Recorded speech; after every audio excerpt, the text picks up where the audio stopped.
कम ही नहीं हो रही। कभी पाँव में दर्द आ गया, कभी कमर में दर्द आ गया, कभी पीठ में दर्द आ गया, कभी सिर में दर्द आ गया, कभी आंखों में तकलीफ हो गई, कभी दमा चलने लगा, सांस चलने लगी, कभी डॉक्टर को दिखाया तो थायराइड हो गया, कभी मालूम पड़ा कि मेरा कोई ब्लड कम हो गया, कोई प्लेटलेट कम हो गई, कोई कुछ हो गया, कोई कुछ हो गया। डॉक्टर को दिखाओ।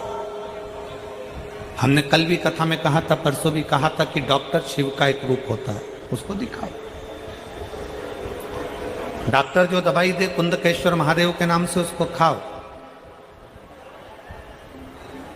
पर कभी अगर मौका लग जाए, तुमको ऐसा लगे कि ये शरीर का रोग तो समाप्त तो हो ही नहीं रहा, एक ना एक रोग चल ही रहा, ये रोग समाप्त होने का नाम ही नहीं ले रहा, समाप्त ही नहीं हो रहा, ये तो समाप्ति की ओर जा ही नहीं रहा। फिर पिपलेश्वर महादेव का नाम लेकर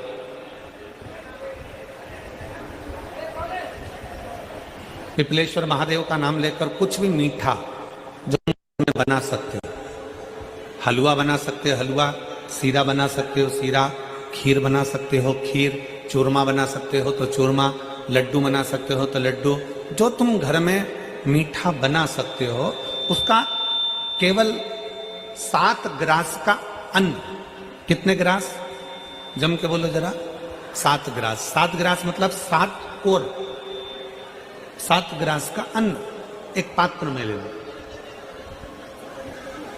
और पिपलेश्वर महादेव का नाम लेकर किसी भी शिवालय में, शंकर के मंदिर में जाकर एक बेलपत्र रखकर उस जो प्रसाद तुम बनाकर ले गए हो, जो तुम भोग बनाकर ले गए हो, उसका स्पर्श कर कर पिपलेश्वर महादेव का नाम लेकर शंकर को उस भोग को रखकर, बेलपत्र रखकर शिवजी को 7 बार एक ही लोटे का जल, केवल एक लोटे का जल 7 बार उत्तर की ओर मुख कर कर दक्षिण में खड़े होकर शंकर के शिवालय पर 7 बार एक ही लोटे का जल 7 बार थोड़ा थोड़ा कर कर उसको गिरा दीजिए, शिव जी के ऊपर चढ़ा दीजिए 7 बार।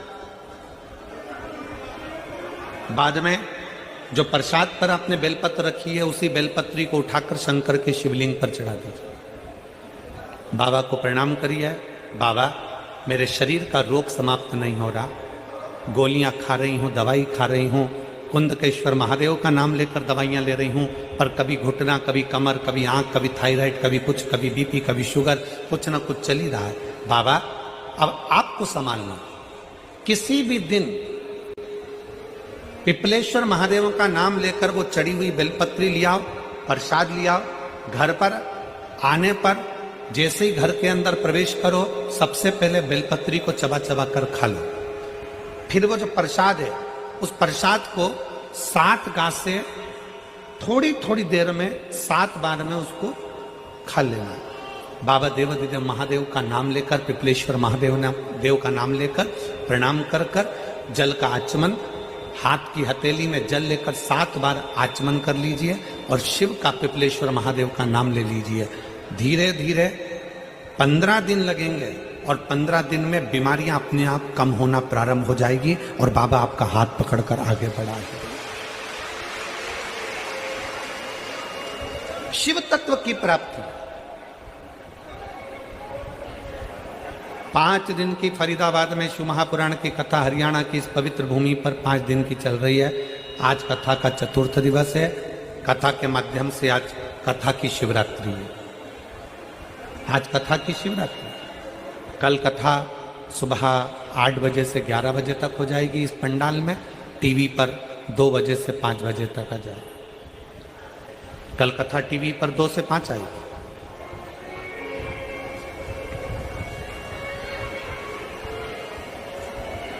लाखों की संख्या में आप लोग आए हैं। पंडालों में जगह नहीं है, गाड़ियों के गेट खोल खोल के आप लोग बैठे हुए हो, पेड़ों की छांव में बैठे हुए हो, जहां तुम्हें जगह मिल रही है वहां बैठो। व्यर्थ की बातों में समय ना गवाते हुए जो 2-2.5 घंटे हमें कथा के मिले हैं, आज 4th दिवस की कथा को इतने दिल से सुन लो कि तुम अगली बार जब कथा में आओ तो तुम्हारा भी एक पत्र व्यासपीठ पर रखा हुआ मिले कि बाबा ने मेरे ऊपर कृपा की। कैसी भी बीमारी हो, कैसा भी दुख है, कैसी भी तकलीफ है, कैसा भी कष्ट है, कैसा भी समस्या है, पिपलेश्वर महादेव का नाम का थोड़ा सा मीठा बनाकर पूजन कर कर बेलपत्र रखकर शिव को जल चढ़ाकर बेलपत्र वापस शिव के शिवलिंग पर रखकर फिर बाबा को जल समर्पित कर बड़े भाव के साथ में बाबा के उस आनंद को प्रसाद को लेकर आए, उसको पाए, उसको पाई।